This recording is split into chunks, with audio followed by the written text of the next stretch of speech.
You are listening to a Difference for One podcast, episode number 2. I'm Michelle. I'm Nicole. I'm Charisse. And I'm Cammie. We are the English sisters. We come together to share life-changing methods of improvement and invite others to make a difference. Our podcast is focused on a variety of topics. If we're only able to inspire one person during this journey, that's okay, because we'll know we made a difference for one.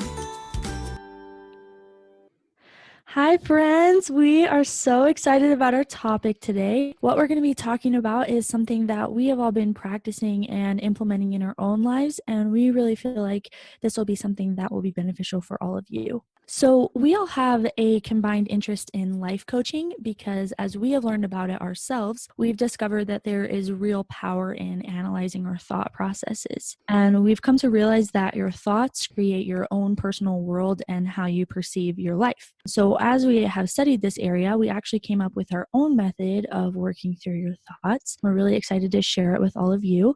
So the method that we created, we're going to be calling the thought cycle. And we wanted to come up with our own way to make analyzing your thoughts really simple and applicable, which is why we will also be adding and describing a visual analogy with the thought cycle to help it make a little more sense.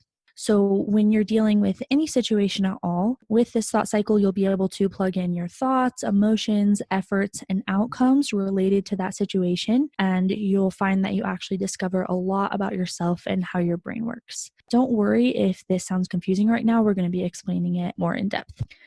Just before we go into that a little more though, I wanted to let you all know that it'll be easier for you guys to go through this episode if you click on the link in the show notes in order to follow along. Once you click on that link, you'll enter in your email and we will send you 2 worksheets to refer to as you're listening to this podcast. You can still understand these concepts without the worksheets, but having them in front of you will make these concepts a lot easier to visualize. We'll be back after this quick break with a message from our sponsors. So the thought cycle is to help you become consciously aware of what your thoughts are doing for you. But before we go into that, we want to make sure you understand the difference between a situation and a thought.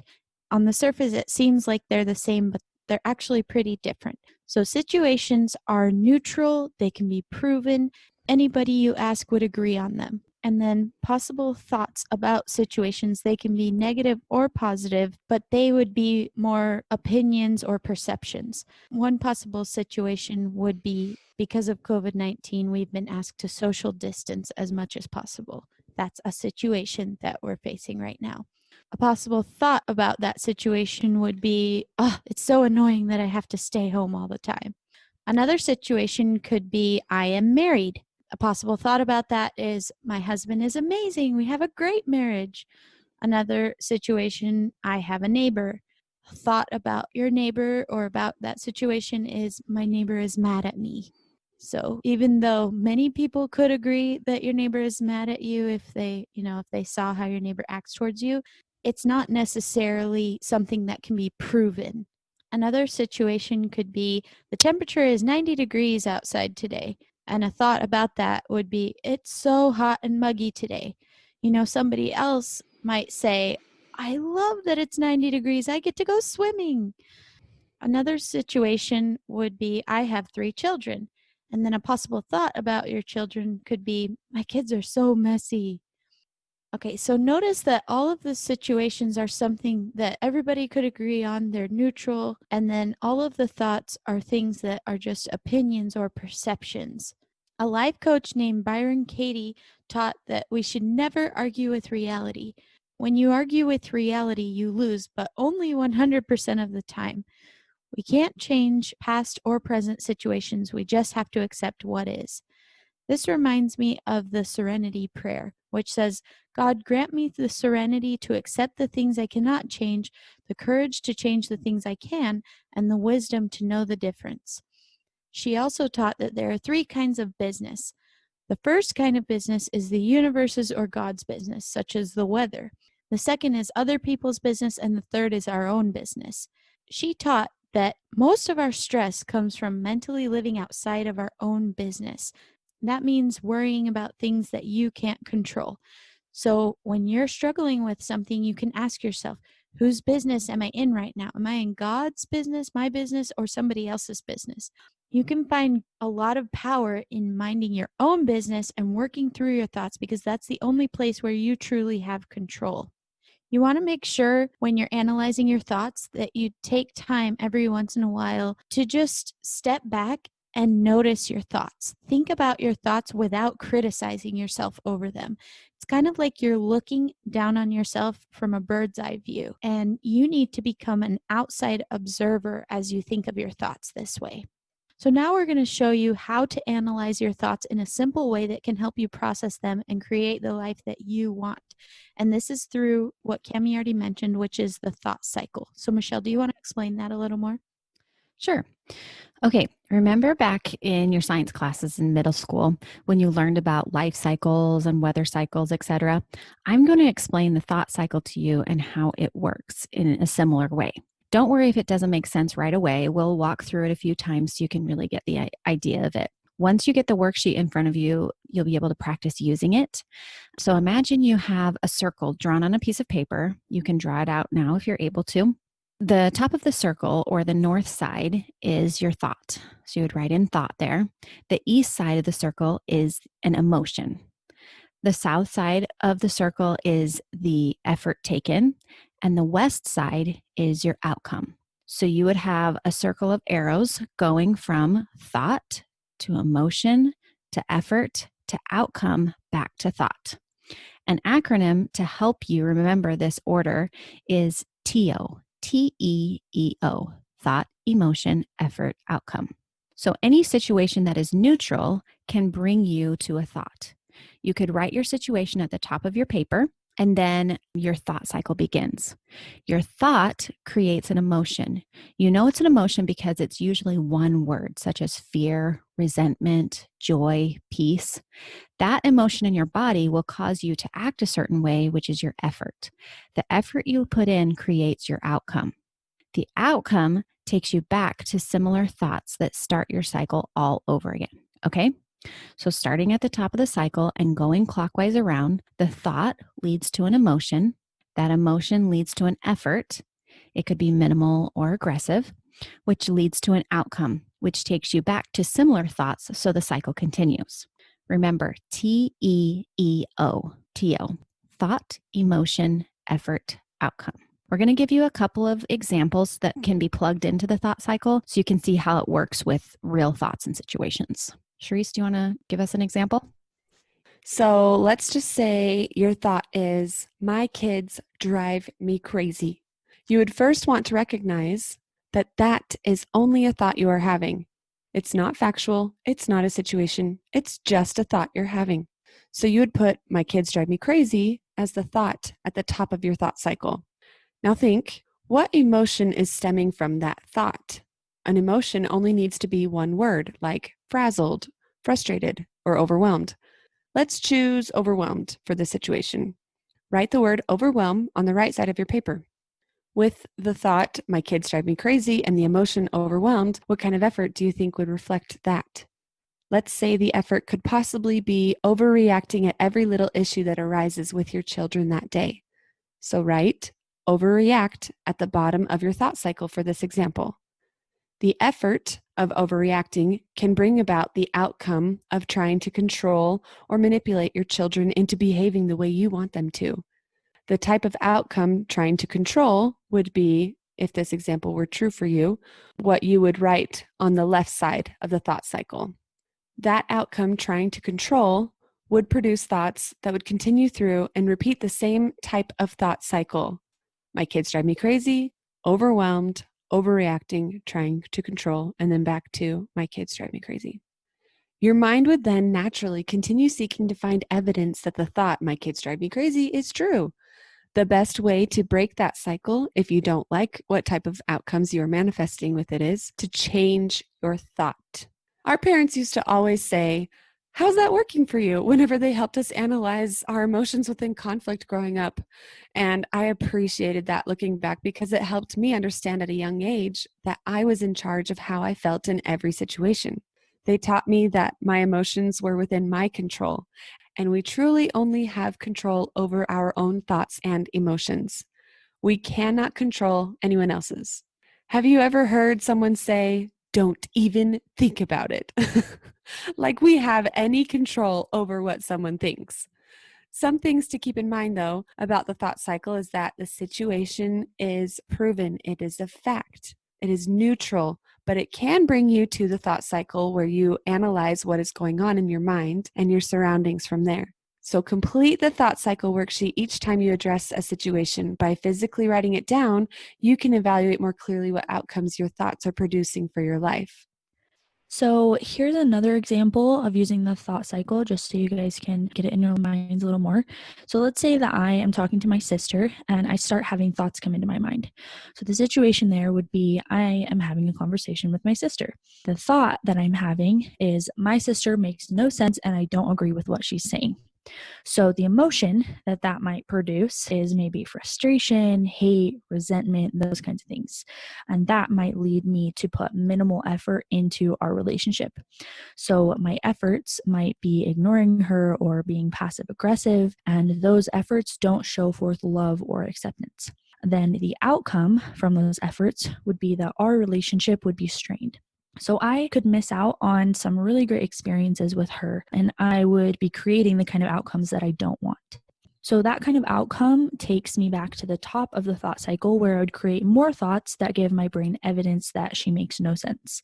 But those are just my thoughts. They're not fact. They can't be proven. This process creates a negativity cycle and it could potentially harm my relationship with my sister unnecessarily. So, in order to make sure that you don't continue with that negativity cycle, you want to ask yourself, is this thought serving me? So, like I explained earlier, if you guys go to the show notes and type in your email to receive the worksheets we're going to send out, you'll have access to 2 different worksheets. So, the first worksheet is going to show the thought cycle all labeled for you. And then on the second worksheet, it's going to have 2 thought cycles that are empty and they'll be side by side so that you can fill it out for yourself. So once you've asked yourself, is this thought serving me? And you realize that the answer is no, you would want to look at our second worksheet that shows those 2 thought cycles side by side. So you would want to first fill out the thought cycle on the left, which is going to show you where you're at right now. So you would start with a thought that you're having, the negative thought, which is my sister is nonsensical.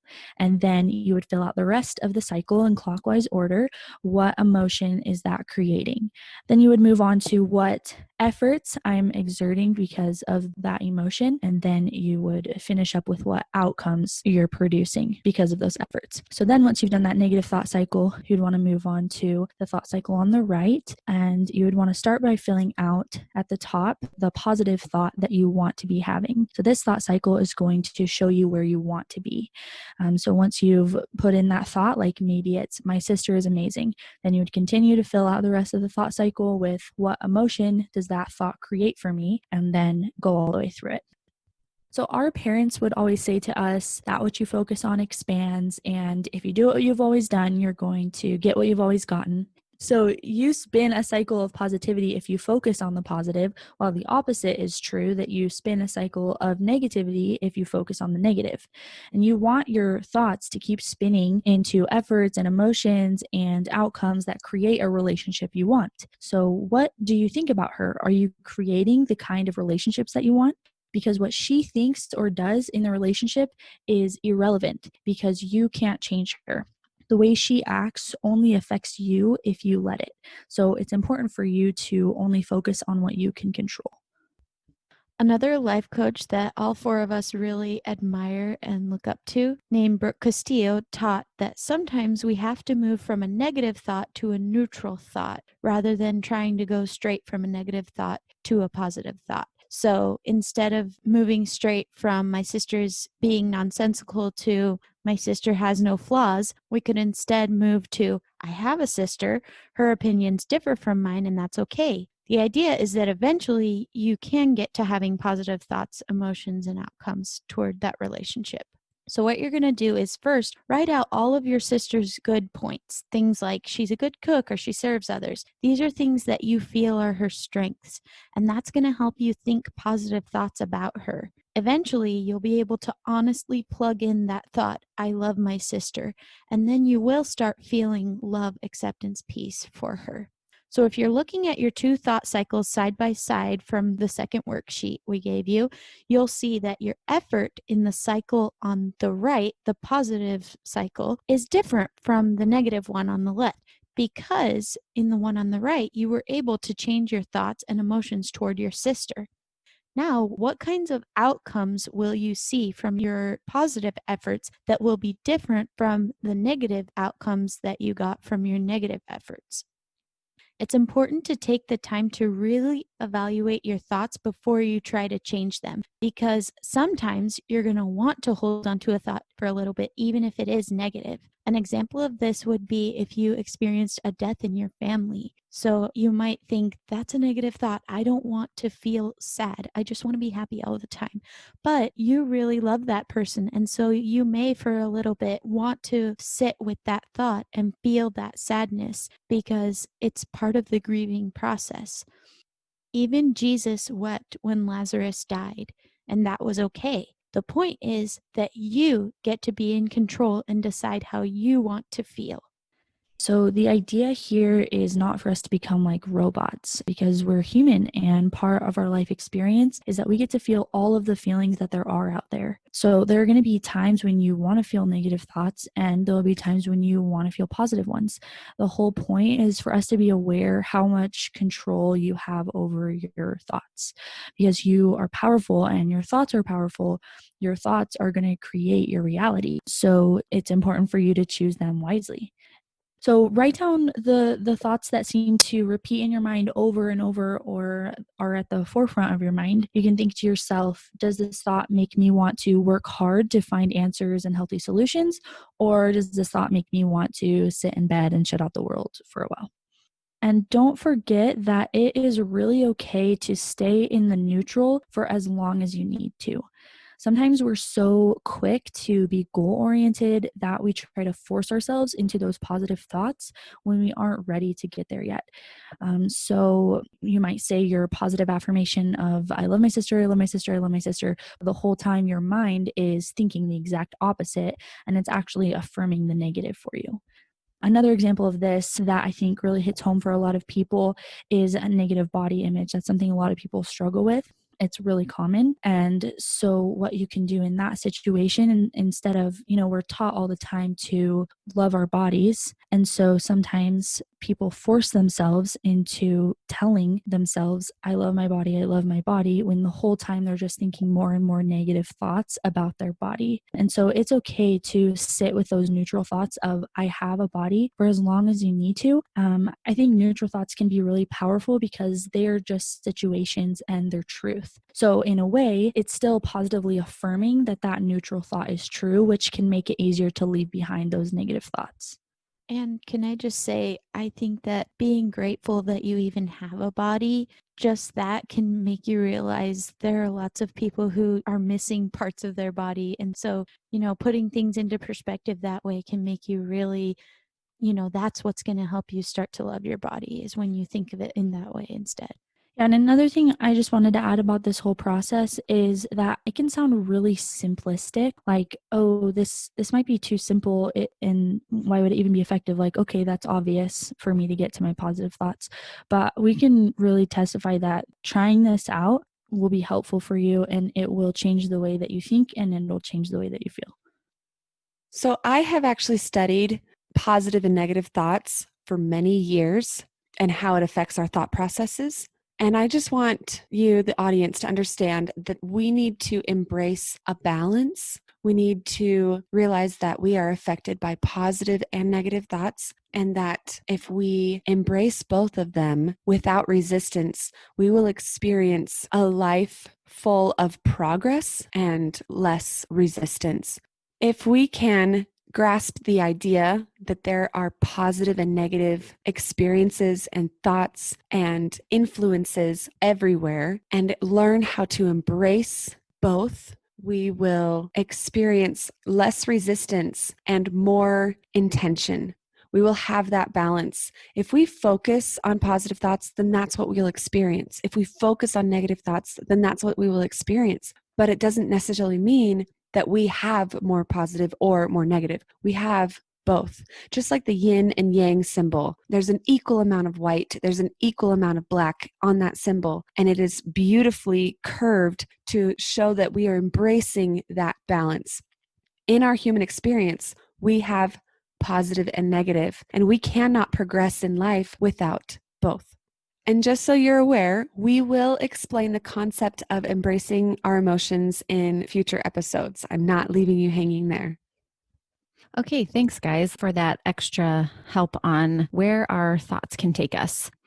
So now I'm going to explain what we call the field of perception. So when you get the worksheets, you'll see on the bottom of the first worksheet is an example drawing. It's a simple drawing of a tree with a sun, rain, and soil around the tree. So I'm going to explain this field of perception. If all of this information is new to you, imagine yourself purchasing a new plot of land that's overgrown, has lots of weeds and briars and things, and you're going to want to clear that field. Okay. So at first, it can be a little bit overwhelming to recognize all of the negative thoughts going on if this is a new concept for you. But as you go along in this process, you'll be able to see how you can clear that field out and really pick and choose the thoughts that you want to have and make this an imaginary, beautiful garden in your mind. Okay. So we want to make sure that you have a clear understanding in a simple concept so that we can refer back to this often in the podcast. So imagine that drawing of a tree. Think of your thought cycle as a fruit tree. Your thought is a seed, and then you have the trunk or stem, which represents your emotions because your emotions stem from your thoughts. Then you have the branch of the tree, which is your effort, and then the fruit of the tree is your outcome. Imagine two types of fruit. One looks really delicious, pleasing. You want to pick that fruit right off the tree and eat it now. It's juicy and wonderful. And then you have the other fruit, which is dry and tasteless and distorted and does not look like you want to eat it. These two fruits represent your positive and negative outcomes. So you get to decide based on your thoughts what kinds of fruits you're producing in your field. So the idea is to have a mind full of thoughts you've personally chosen to believe that serve you and give you the kinds of fruits or outcomes you desire. You can think of this as landscape design versus your field just growing wild and unkept, which is what we consider working on your thoughts to be like landscape design. So each tree is a thought of its own or plant of its own. So now look at the other parts of your drawing. Remember I said we have the tree and we have a sun and rain and dirt around it. Okay, so the soil or dirt is your validation and support in your life. Think of your friends, family, and influencers, anyone that you spend a lot of time with and really has an influence or effect on some of the thoughts that you create. You know how they say the 5 people you spend the most time with? These are the ones you become the most like. You want to choose people wisely to surround yourself with because they have an influence on you and your thoughts can start to match theirs if you let them. So your sun represents the Savior, Jesus Christ, or any spiritual nourishment you give yourself. If you're not Christian, you could think of it as any sort of light or spiritual influences you choose to have in your life. Anything uplifting. It could be podcasts, religion, or any sort of good influence in your life. Your rain is nourishing you through affirmations. So your rain represents affirmations or I am statements. You're getting nourishment or the lack thereof from your spiritual upliftment, which is your sun, your personal affirmations or your rain, and from your friends and influencers or your soil.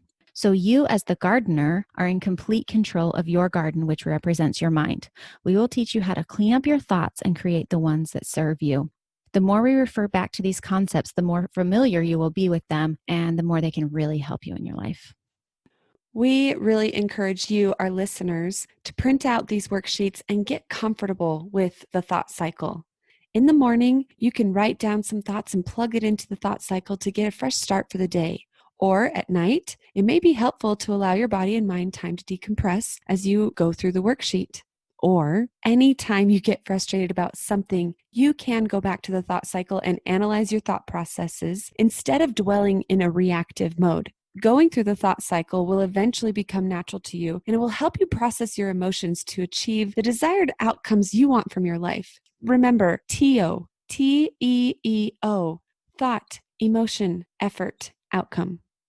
Hopefully, all of this made sense for you. In future episodes, we're going to refer to these two things as the thought cycle and the field of perception. And we're going to provide more examples so that we can plug certain situations into the thought cycle. And we're also going to have episodes on affirmations, spiritual nourishment, and different parts of the tree drawing. Now, we want to leave you with a final message. As human beings, we need to have a clear understanding of how important this work is in our lives because our thoughts do create our world and the way we live in it.